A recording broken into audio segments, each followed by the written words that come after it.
Milí diváci, po krátkej prestávke je tu opäť vaša obľúbená relácia Naše zdravie. Dnes u nás vítam majiteľku bioobchodu Babičkina záhrada, pani Miriam Látečkovú. Dobrý deň. Dobrý deň. Povedzte nám niečo o vašom obchodíku a vlastne čomu sa venujete. Takže venujem sa predovšetkým nášmu bioobchodu Babičkina záhrada, ktorý sídli v Nitre. V rámci tohoto bioobchodu nie je to len samotný predaj bioproduktov, ako sú možno ľudia zvyknutí, ale venujeme sa aj predaju a poradenstvu prírodnej kozmetiky, ekodrogérie a veľká časť nášho sortimentu tvorí prírodné liečivá. Týmto sa aj venujem vlastne v súkromí a vo voľnom čase. Mám veľmi rada bylinky, ktoré zbieram, suším, spracovávam, vyrábam z nich tinktúry alebo mastičky. Tak teraz už ide také jesenné obdobie a sme viacej náchylní na tú chrípku, môžeme mať nejakým spôsobom ohrozenú imunitu a podobne. Vedeli by ste nám niečo poradiť týmto smerom, že ako sa uchrániť pred tým jesenným počasím? Určite áno. V podstate tie najjednoduchšie veci, ktoré vieme urobiť, sú naozaj zadarmo a sú nám voľne dostupné.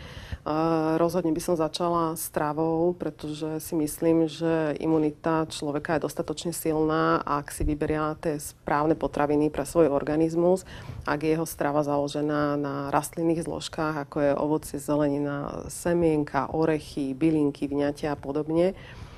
Samozrejme k tomu zdravému životnému štýlu, ktorý vedie k silnému organizmu, patrí šport, v neposlednom rade pitný režim a určite aj taká psychická pohoda, bez tejto nejde.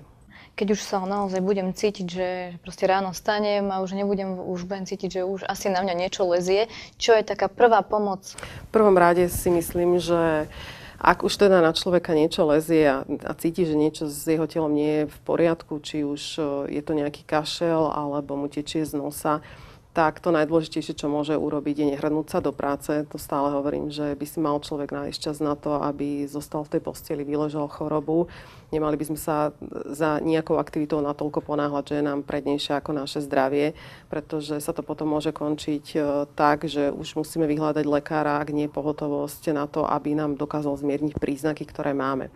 Takže ak človek aspoň trošku pozná svoje telo a priebeh tej choroby, ktoré máva alebo ktoré sa vracajú, tak už vie aj nejak rozumne zareagovať na to. Samozrejme záleží na tom, či mám teplotu, či mám triažku, či mám naozaj nejakú formu chrípky, alebo je to len nejaké pokašľavanie, bolesť hrdla.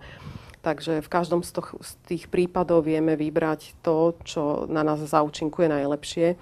Existuje mnoho spôsobov aj takých prírodných, ktoré máme doma v záhrade, alebo teda v každej domácnosti, ktoré vieme použiť, dá sa povedať, okamžite. Takže ak je to napríklad bolesť hrdla, vieme siahnuť po šalvii, urobiť si šalviový čaj, ktorý je taký silne antibakteriálny, by som povedala. Preto je veľmi dobré si s ním aj vyplachovať ústa, kloktať hrdlo, ak teda je to napríklad tá bolesť hrdla. Ale ak aj nemáme šalviu doma, tak kľudne môžeme siahnuť po slanej vode, ktorú používali už naše babičky na to, aby si teda vyplachovali ústa a ničili tie choroboplodné zárodky. Iné samozrejme, keď už do toho príde teplota alebo sa naozaj cítime nejak malatný, unavený, že nás bolí celé telo, tak tam treba dodať viacej vitamínov práve cez tú stravu alebo ešte ideálnejšie cez ovocné zeleninové šťavy. Ja hovorím, že oni tým, že sú zbavené vlákniny, tak organizmus nemusí vyvíjať námahu na to, aby trávil to jedlo, ale môže tú svoju energiu investovať do toho samoliečenia, pretože telo má neskutočnú schopnosť nejakej rekonvalescencie alebo liečenia samého seba. Vidím, že ste priniesli pár výrobkov. Priniesli ste aj nejakú takú tú prvú pomoc, ktorú ste teraz spomínali, že čo by nám mohlo pomôcť pri tej prevencii? Napríklad úplne ideálna je táto echinacea, je to tinktúra z koreňa echinacei. Mnohí ju poznajú len ako okrasnú kvetinu, ktorú máme v záhrade. Málo kto vie, že korene echinacei môžeme na jeseň vybrať, očistiť, nakrájať a zaliať nejakým 60-70% bielým alkoholom a vyrobiť si takto tinktúru aj v domácom prostredí. To je bylinka, respektíve koreň, ktorý nám vie veľmi posilniť imunitu, naštartovať obrannú schopnosť organizmu. A hovorím, že to je ešte taká prvá pomoc ešte skôr, ako na nás niečo príde. Už keď vidíme, že ideme do kolektívu, kde je viacej ľudí a chorých, alebo nám deti idú do školy po prázdninách, tak toto je rozhodne tá tinktúra, ktorú by sme si mali okamžite nasadiť. Rovnako je to napríklad s propolisom, ten je tu. To je takisto tinktúra z propolisu, čo je produkt včiel. A takisto je to jedno z najsilnejších prírodných antibiotík, ktoré máme vôbec v prírode. A s tým si môžeme či kloktať hrdlo, či ho užívať vnútorne, ale dokonca aj je na vonkajšie použitie pri nejakých problémoch alebo zápalových stavoch pokožky. Takže to môže byť v tekutej forme, ale aj v pevnej, alebo ako sa to predáva? My ho spracovávame vlastne, alebo včely ho spracovávajú do formy tuhej, skoro až by som povedala práškovej. A potom u nás v predajni si ľudia môžu takýto produkt zakúpiť ako pevnú zložku a doma si potom vyrobiť tinktúru, alebo si už kúpiť hotovú tinktúru, ako vidíme tu.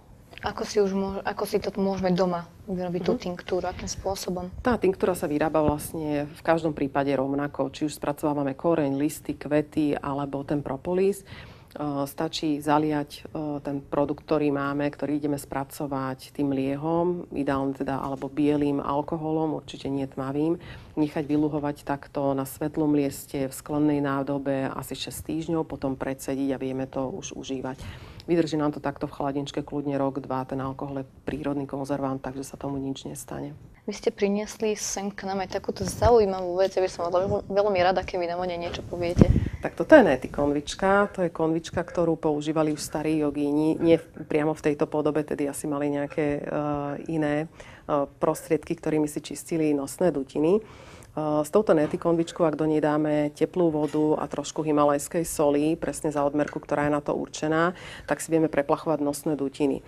Ja hovorím, že to by mala byť súčasť úplne rannej hygieny každého človeka, tak ako umývanie zubov, pretože nám pomôže nielen v tom akutnom stave, keď už máme teda tečenie z nosa alebo nejakú chrípku, ale pomôže nám aj v prípade, že máme alergie, astmu. Jednoducho ten priestor, kade dýchame, kade sa vieme nakaziť kýchnutím chorého človeka alebo zakašľaním, tak tým, že ho neustále prečisťujeme, tak aj zvyšujeme jeho odolnosť voči rôznym baktériám. Takže toto by sa malo denne, ráno, večer naozaj praktizovať.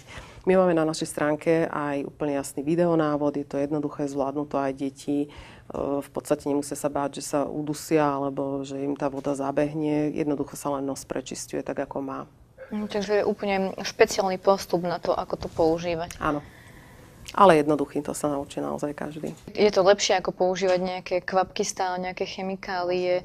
Ono to môže teda môžeme predísť týmto k tomu, aby sme mali teda nejaké tie hlieny, ale keď už ich máme, pomôže nám to aj pri tom?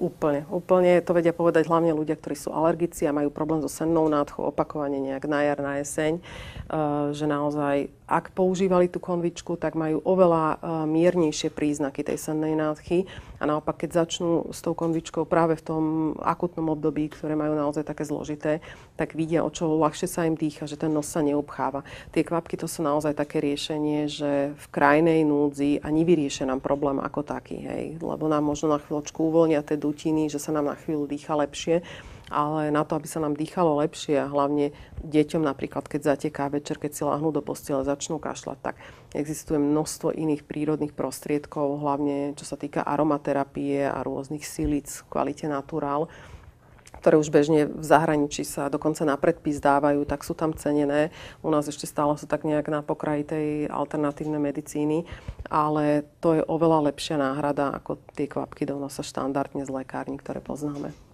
Každý, kto si prežil nádchu, vie, aké to je nepríjemné. A teda hovorí sa, že nádcha trvá tak asi okolo týždňa alebo nejakých 7 dní, hej. Dá sa to nejak urýchliť ten proces, proste, aby nám to prešlo? Ja stále hovorím, že tam nie je čo urýchlovať, že fakt, keď už si človek nenájde čas na to, aby vyležal chorobu a dostal sa z nej, že tak už si nenájde čas potom na nič, alebo ho dostihne tá choroba, keď sa vráti v oveľa horšej forme a bude to liečenie trvať dlhšie. Takže hovorím, že sú také štandardné postupy, ktoré zavedieme v momente, ako cítime, že sme chorí. Je to prísun vitamínu C v ovoci, v zelenine, v tých šťavách. Oddychnúť si trošku, piť dostatok tekutín, teda tekutinami myslíme čistú vodu, bylinné čaje, napríklad na podporu vykašľavania. Ale rozhodne by som to nejak neurýchlovala. Myslím si však, že ak sa človek dlhodobo začne liečiť prírodne, a vidím to na sebe a na svojej rodine, že tie choroby prichádzajú už zriedkavejšie a celá tá liečba je určite kratšia. Samozrejme to má ťažšie človek, ktorý je doslova odchovaný na antibiotikách a pri prvom zakašľaní si ich pre istotu ide dať predpísať. Vieme, že existuje množstvo byliniek, ale tak nie všetky sú asi dobre používať po celý rok, hej? Alebo teda čaje z tých byliniek. Sú nejaké typické bylinky, alebo teda čaje z byliniek, ktoré sú na zimu? Presne ako ste povedali, že nie všetky bylinky sa dajú používať celý rok, už len preto, že pupava nám rastie na jar, pretože má silné detoxikačné účinky a je vhodná práve na jarné použitie po zime. Na jeseň zase nám začínajú rásť šípky a máme nasušenú lipu. To je vlastne ten čas, kedy používame práve tieto čaje. Jednak sú napríklad lipa je silne potopudná, takže v momente, kedy máme chrípku, teplotu úplne ideálna. Šípky majú vysoký podiel vitamínu C, dokonca vyšší ako citrón a máme ich vlastne dostupné všade okolo nás. Takže tie odporúčam. No a rozhodne na zimu sú veľmi obľúbené aj u nás v predajni typické ajurvédske čaje. Sú to také silné korenisté čaje, ktoré obsahujú rôzne korenie, kardamón, škoricu, zázvor. Jednak dezinfikujú hrdlo a celé teda ústrojenstvo a hlavne dokážu prehriať to telo a pokožku cez zimu. Odporúčate sladiť tieto čaje, alebo cukor, med, alebo úplne bez sladidiel? Tak ideálne je bez sladidiel, ale keď si niekto nevie pomôcť, alebo potrebujeme prisladiť ten čaj k deťom, tak iba medom. A aj ten med sa dáva do čaju, keď má teplotu, tak 38 stupňov, aby sa nezničili tie hodnotné látky, ktoré sú v mede obsiahnuté. Skúsme si tak zhrnúť, že tak v skratke a tak na záver, že čo všetko treba na tú prevenciu, aby nás nechytila tá nádcha, tá chrípka. Takže dôležitá je strava, potom na druhom mieste strava, na treťom strava. Potom samozrejme dostatok tekutín, pohyb na čerstvom vzduchu, aby bolo telo aktívne. Na druhej strane, aby sme dokázali oddychovať, nájsť si čas na koníčky, byť v psychickej pohode, lebo nenadarmo sa hovorí, že ochorenie tela to je ochorenie aj duše. Takže určite jedno s druhým a v prvom momente hneď, ako na sebe niečo vidíme, tak nenechať to prejsť do nejakej ťažšej formy, ale hneď to podchytiť a siahnuť po nejakej prírodnej medicíne. Ja dúfam, že sa nevidíme posledný krát a že ešte vás môžem v našej relácii privítať aj na budúce. Budem rada.